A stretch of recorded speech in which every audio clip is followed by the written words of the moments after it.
Y en el video de hoy vamos a estar hablando de una pregunta que me han hecho muchísimo a través de Instagram y de los comentarios de YouTube, y es ¿cómo son los assessment o las pruebas para ser supervisores en call center?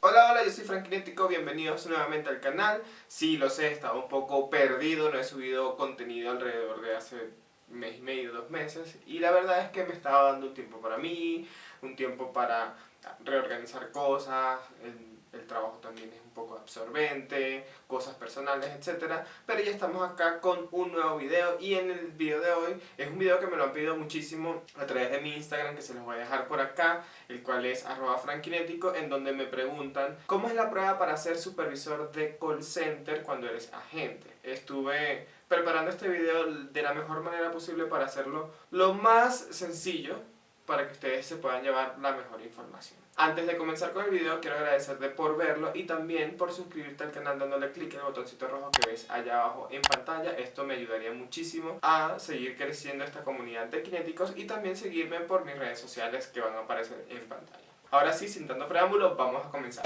Lo primero que tienes que saber es que estas pruebas para subir al rango de supervisor de call center o al cargo de supervisor son estándares. Van a ser las mismas o muy parecidas aquí en esta empresa o en esta empresa o fuera del país. Es algo estandarizado. Sin embargo, cada empresa pues modifica o cambia alguna que otra de estas pruebas. Hoy vamos a ver las más genéricas, qué es lo que se hace o cómo es el proceso realmente. Y vamos a estar desglosándola una por una para que entiendas más o menos a qué atenerte cuando te vas a presentar al cargo de supervisor. Para poder subir de cargo en el call center, recuerden que en un video anterior yo les explicaba de que el agente es el eslabón más bajo de la cadena del call center, luego vienen los supervisores o los training o los QA, la gente de calidad, y de esta manera va subiendo en la organización. Cuando hay convocatorias de supervisores, las empresas tratan de que estas convocatorias primero sean internas, es decir, ven los perfiles de todas las personas o todos los aspirantes que trabajan en la empresa, que ya son contratados o vinculados dentro de la empresa. Por ejemplo, bueno, en la campaña tal necesitamos un supervisor, entonces vamos a ver en los equipos quién puede ser el nuevo supervisor. Hacen la convocatoria, la mandan por mail, también la hacen saber a través de tu jefe directo, que en este caso es otro supervisor de call center, y tú te puedes postular. Si dentro del proceso ninguna de estas personas está capacitada o tiene el perfil para ocupar el cargo, pues se abre una convocatoria externa. También quiero que sepan que hay centros especializados de assessment, es decir, hay lugares en donde te capacitan para presentar estos assessment, o ellas son empresas terciarias de los call centers que se encargan de realizar estas pruebas. Es decir, mi empresa es, no sé, Frankinético Enterprise, y yo contraté otra empresa para que ellos sean los encargados de hacer los assessment o las pruebas para los próximos supervisores. Eso se ve muchísimo. Entonces bien, el estándar es un proceso de 5 partes más o menos, que son entrevistas personales, entrevistas de competencias, dinámicas de grupo, roleplays y una prueba psicotécnica y entrevistas con el psicólogo. Esos son el estándar para, por ejemplo, un cargo de supervisor en español. Si, por ejemplo, vas a aspirar a un cargo de supervisor bilingüe, tienes que agregar a todas estas partes el Versant, que es la prueba en inglés que hacemos todos cuando entramos a un call center bilingüe, en el cual mide tu potencial en el idioma. Cuando vas a ingresar como agente dentro de la empresa, pues la prueba tendrá un estándar y un puntaje. Pero para ser supervisor tienes que tener un puntaje mayor, y entonces también va a estar estandarizado. Entonces bien, las entrevistas personales. Las entrevistas personales son los procesos que hace recursos humanos cuando ya cierran la convocatoria y ya tienen el perfil de todas las personas que se postularon. Entonces ellos empiezan a llamar uno por uno a sus jefes primeramente para que le saquen el espacio y poder hacer esas entrevistas. Es una entrevista normal, es un primer filtro. Estas entrevistas generalmente las hace las personas de recursos humanos, y es algo como muy aspiracional, como qué quieres, por qué quieres ser supervisor, cuáles son tus potencialidades, cuánto tiempo tienes en la empresa, etc. Son entrevistas muy básicas. Luego que pasas este primer filtro, vas a ir a una segunda ronda de entrevistas, que son las entrevistas de competencia, y estas entrevistas van a estar lideradas por recursos humanos y por operaciones, es decir, por el encargado del proceso de reclutamiento y por tu jefe mayor, que en este caso sería, por ejemplo, el supervisor de los supervisores. Entonces, allí van a evaluar una serie de competencias que son necesarias para el cargo de supervisor. Liderazgo, manejo de equipos, tiempos, operatividad, productividad, etc. Entonces ellos van a tener una serie de mediciones, ellos van a tener unas escalas estandarizadas obviamente, para empezar a evaluarte esos criterios que ellos necesitan en ese supervisor. Recordemos que a pesar de que es un cargo genérico, cada campaña tiene supervisores que tienen que manejar ciertas cosas puntuales o claves. Por ejemplo, hay supervisores que tienen que manejar muy grandes cantidades de equipo, entonces ahí le van a evaluar más el tema de liderazgo o le van a evaluar más el tema de la operación, qué tanto conoce de la operación, qué tanto conoce del producto que está manejando, qué tanto conoce de los procesos, etc. Luego que pasas este filtro, vas al tercer filtro, que son las dinámicas grupales. Acá ya vas a conocer directamente tu competencia en este proceso, en la carrera para ser supervisor. Entonces allí vas a estar con otras personas que también pasaron los filtros, que se postularon y que tienen la ambición de quedarse con el cargo. Esto es muy importante tenerlo en cuenta porque en estas dinámicas grupales van a ver cómo tú trabajas en equipo, cómo es tu performance, cómo es tu desempeño y qué tan buen líder puedes llegar a ser y qué tipo de líder eres. Entonces, allí hay que darla toda. Es decir, hay que ser proactivo, hay que ser muy pilas, hay que ser también muy inteligente en la manera de responder lo que te preguntan. Los ponen a hacer dinámicas como por ejemplo te dan un caso y tienes que resolver ese caso y tienes que, por ejemplo, ellos te dicen, bueno, tenemos un team que tiene 20 personas, pero 2 de ellas están por debajo de métricas.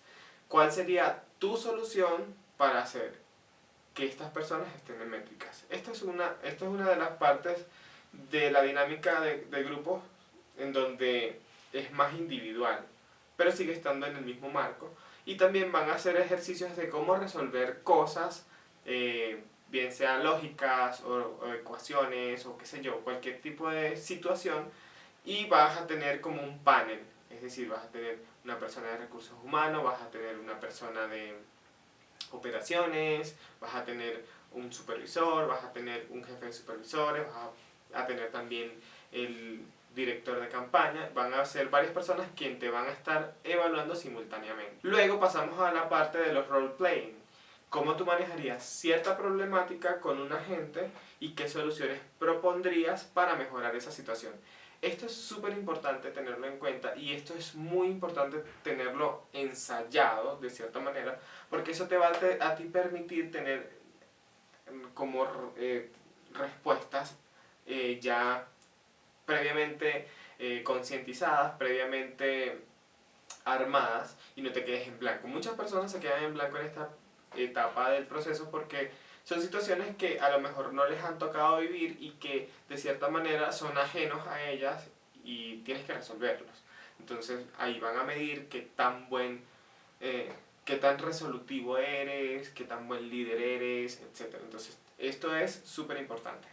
Y ya por último está el proceso de las pruebas psicotécnicas, que son pruebas estándares que te las hacen desde que entras a la empresa, como agente, en todos los procesos de recursos humanos siempre te hacen estas mismas pruebas y son dibujos, son formas, entrevistas con el psicólogo te va a explorar, va a preguntarte por qué quieres hacerlo, va a tratar de conocer tus habilidades, si estás o no estás indicado para el cargo, etc. Una vez que pasas todos esos filtros, pues quedarían como los candidatos finales para el puesto. Y ahí es cuando Recursos Humanos se reúne con el jefe, el que va a ser tu jefe, y deciden. Ellos hablan, discuten, ven cuáles son los perfiles, quién tuvo más puntaje, quién resolvió mejor los problemas, quién hizo tal cosa mejor. Y ahí van a tomar la decisión y ya.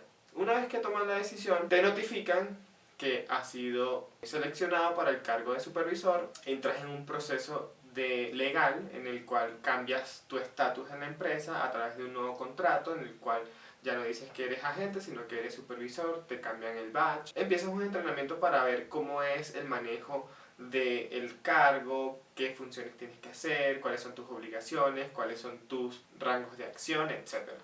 Y ya después que empiezas a tomar el cargo o lo empiezas a ejecutar, tienes un periodo de prueba de entre 3 y 6 meses para que te ratifiquen como supervisor.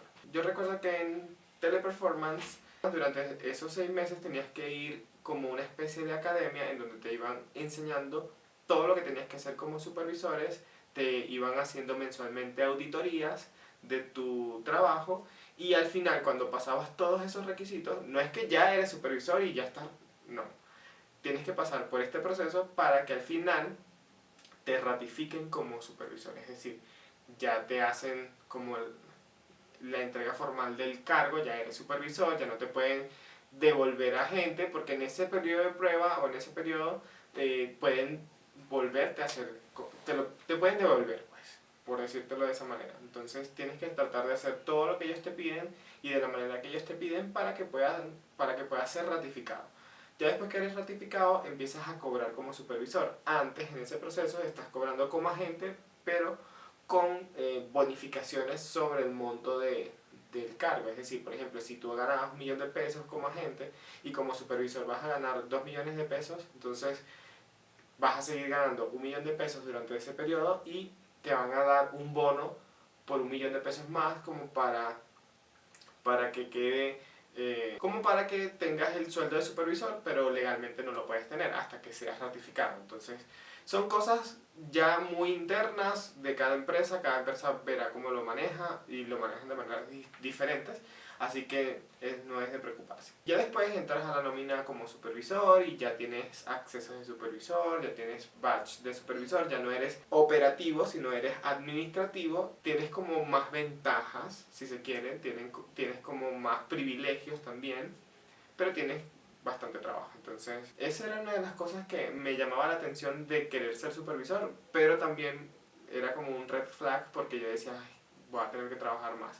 Obviamente tienes que trabajar la cantidad de horas normales, pero la ventaja es que no te tienes que conectar a recibir llamadas y eso es un punto muy muy grande a favor. Espero que este video te haya aclarado algunas dudas del proceso de convertirse en supervisor en call center. Si es así, me gustaría que me dejaras un like, compartieras este video con alguien que tú creas que lo necesita y también seguirme por mis redes sociales donde me vas a encontrar como @frankinético. Si tienes alguna pregunta extra me lo puedes dejar por allá. Recuerda que si estás suscrito al canal y me sigues por allá te voy a responder todas las preguntas que tengas. También me encantaría que antes que dejaras el video te suscribieras al canal dándole el botoncito rojo que ves allá abajo en pantalla. Esto me ayudaría muchísimo a hacer crecer esta comunidad de kinéticos y a darme más motivación para estar más activo por acá y hacer más videos. Y pues como te digo siempre, nos vemos en el próximo video. Bye.